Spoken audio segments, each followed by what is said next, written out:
Lesson number 5, the Indian Constitution.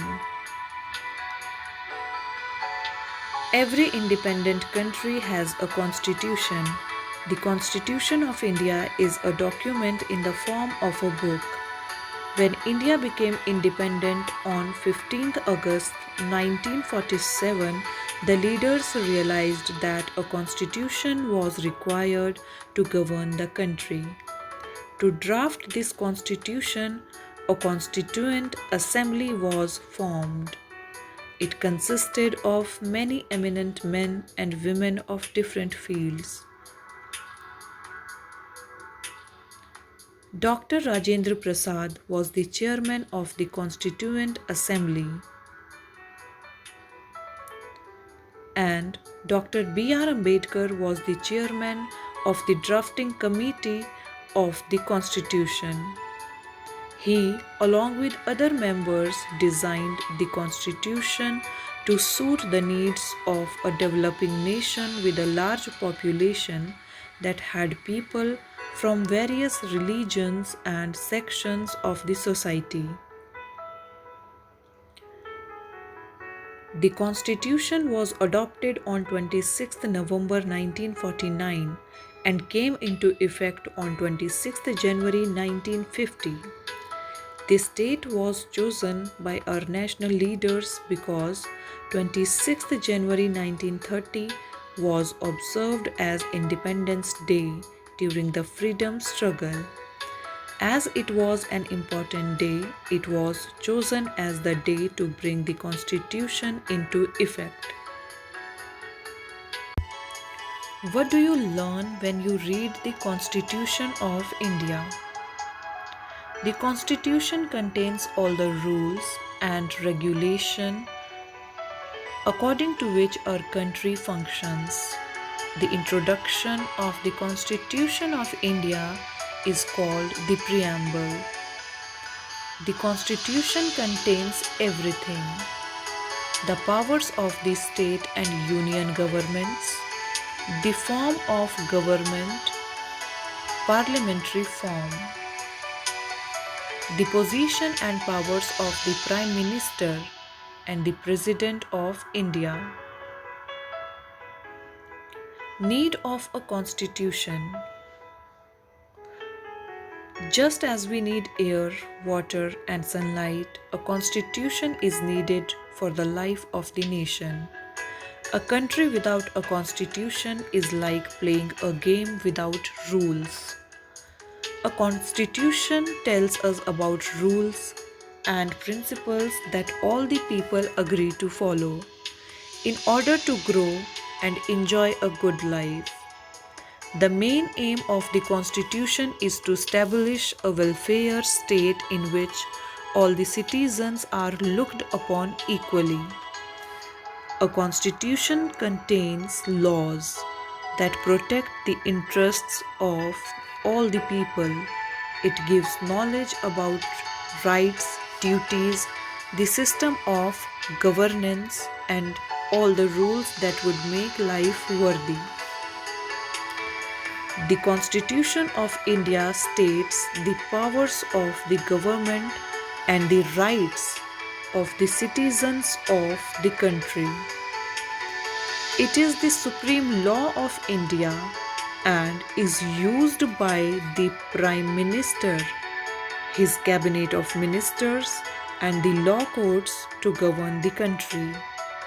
Do you know that the Indian Constitution is the longest written constitution in the world?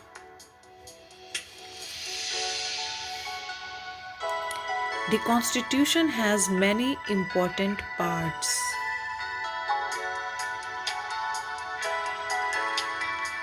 The Preamble, the fundamental rights,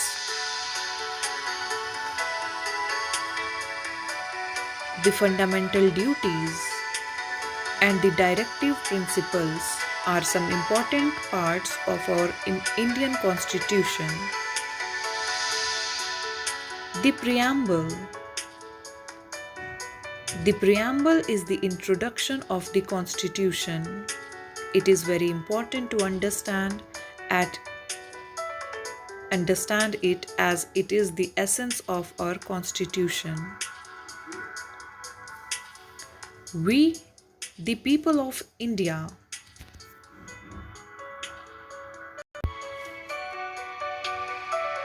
having solemnly resolved to constitute India into a sovereign socialist, secular, democratic republic and to secure to all its citizens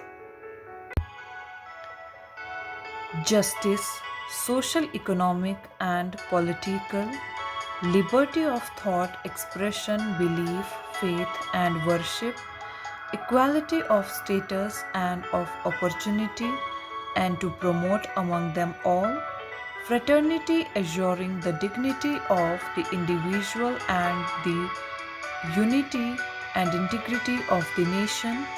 In our Constituent Assembly this 26th day of November 1949, do hereby adopt, enact, and give to ourselves this Constitution. We, the people of India. This tells us that we are all people of India, big or small, poor or rich, belonging to all regions and religions. All power comes from us.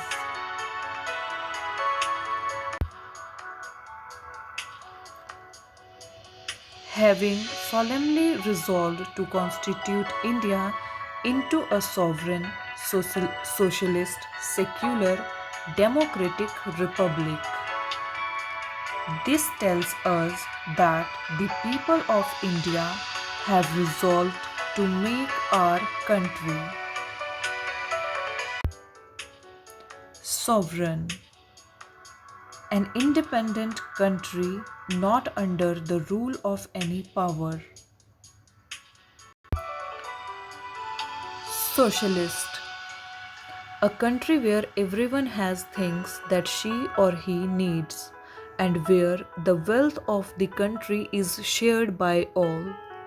This should be done through democratic and non-violent means.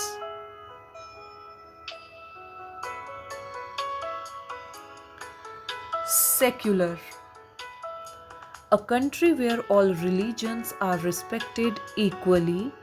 No one is discriminated on the basis of religion. Everyone is free to follow and practice any religion. Democratic, a country where all the people of India elect their government at all levels. It is a government of the people, by the people, and for the people. Republic, a country where the head of the state, president, is an elected person and not a king or a queen.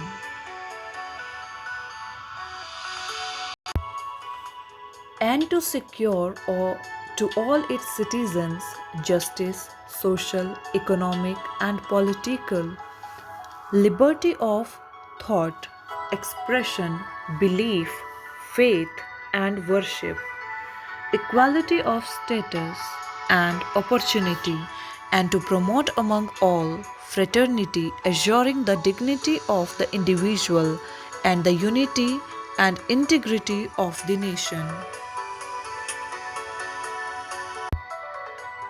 This tells us that all the citizens should get justice, social, economic, and political, just treatment, a fair chance to earn their livelihood, and vote freely.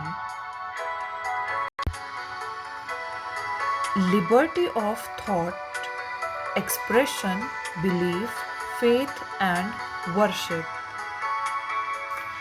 That means freedom to speak, think, and express their thoughts, believe and have faith in any religion, and worship any god. equality of status and of opportunity, and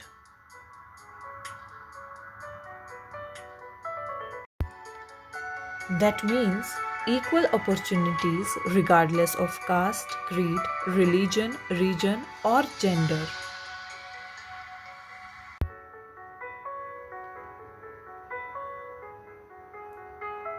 Fraternity assuring the dignity of the individual and the unity and integrity of the nation.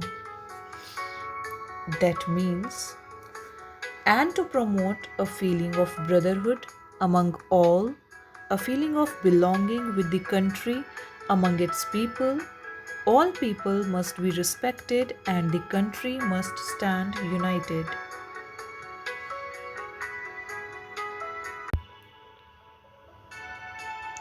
Fundamental rights. According to the Constitution, every citizen has certainly rights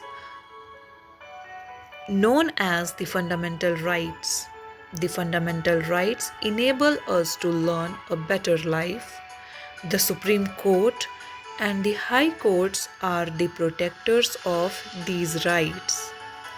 In case of any violation of these rights, citizens can move to the court. The fundamental rights are as follows. Right to equality. Equality comes from the word equal. This means that in the eyes of the law, every citizen of India is equal. No one can treat anyone or be treated in an unfair manner on the grounds of caste, religion, or gender.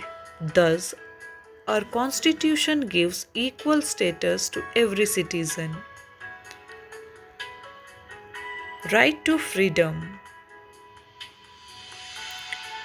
Freedom of speech and expression.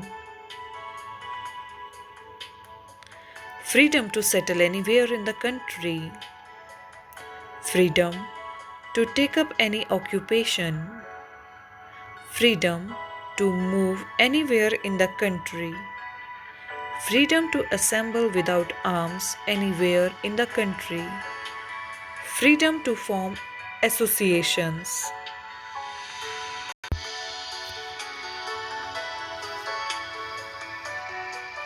Right against exploitation.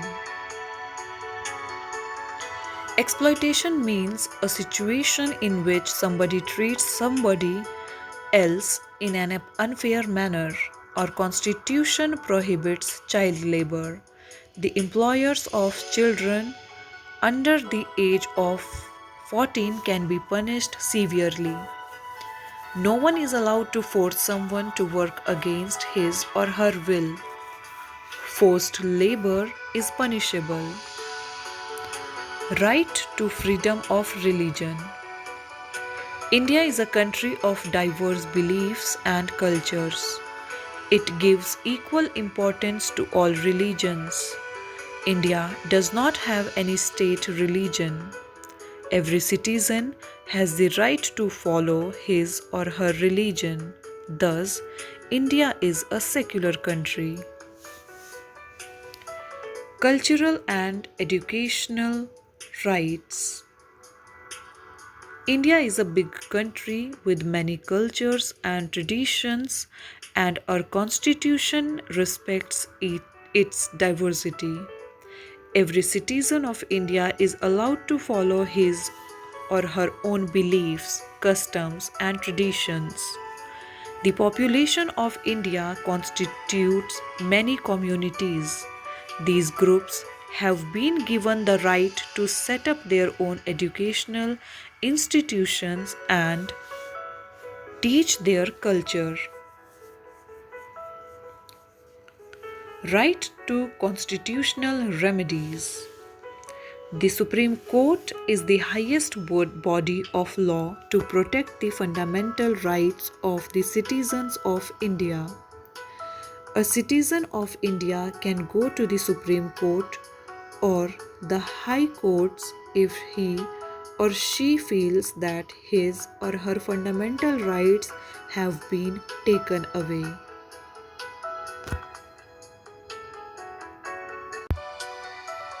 Right to education.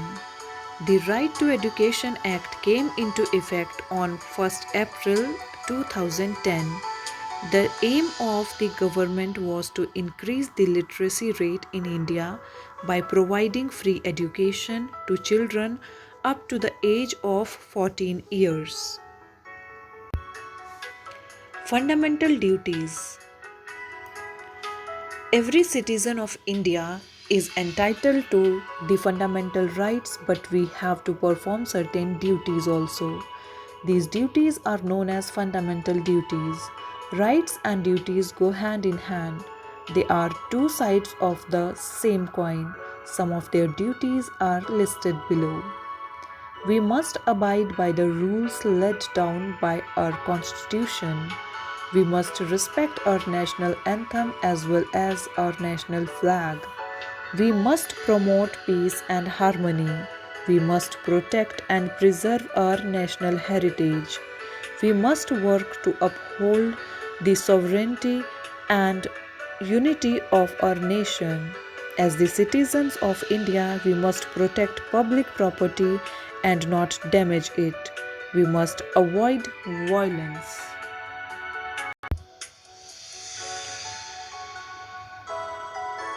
Directive Principles. The Constitution has laid down some guidelines for the government. These are called Directive Principles. These principles were framed to bring about social and economic equality. Let us read some directive principles the state should work towards. Providing adequate means of livelihood for both men and women, improving public health and nutrition of Indian citizens, securing equal pay for equal work for both men and women, helping the weaker and backward sections of the society so that their conditions improve both educationally and economically, protecting monuments, places, and objects of historic importance, protecting wildlife, forest, wealth, and environment, providing free and compulsory education to all children up to the age of 14 years, promoting international peace and security, guarding children against exploitation. Thank you.